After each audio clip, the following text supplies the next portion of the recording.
Because sometimes our children are orphans with both parents.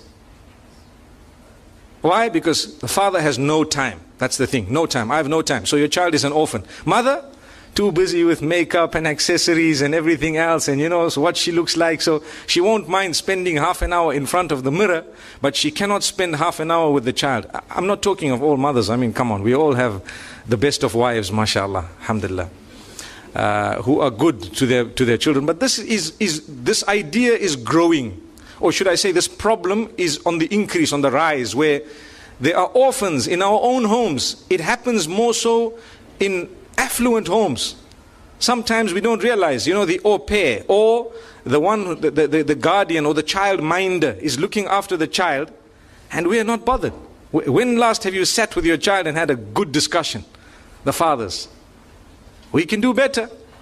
So your child might be an orphan in your own home. So what happens when they need to say something, they say it to the wrong people, to their friends. They get advice from the television, from the internet. They get advice from a direction that is not supposed to be the primary source of their direction. Yet, we were there, but we didn't have time for them.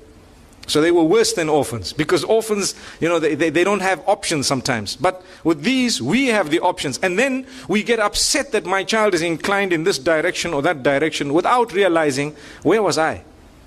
Where was I all these years? Why didn't I play a big role? And I always tell people, my brothers and sisters, when you work, ask yourself, how much do I want to earn? So put yourself a target.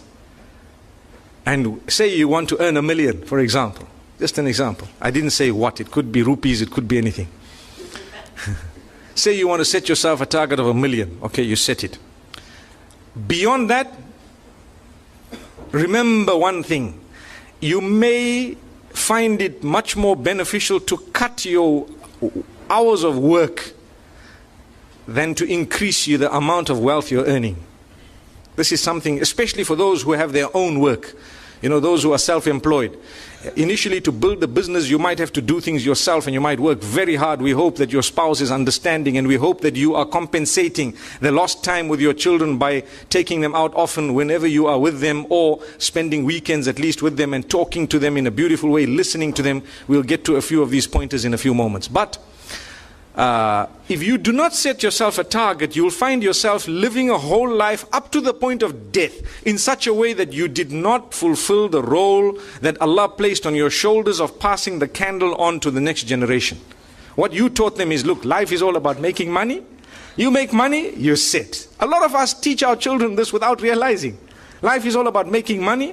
When you've got your car, state of the art, your house, state of the art, and you've got everything set for you, a brilliant salary or a nice business that has so much and it's growing and so on, then you're successful.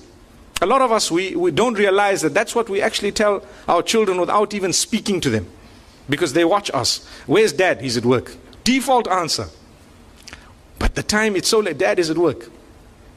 Couldn't dad cut out a little bit of that working time? Couldn't he shift his working place after a certain period of time? You might want to change the area of work if it has come to hinder your relation with your children, because this is more important than that.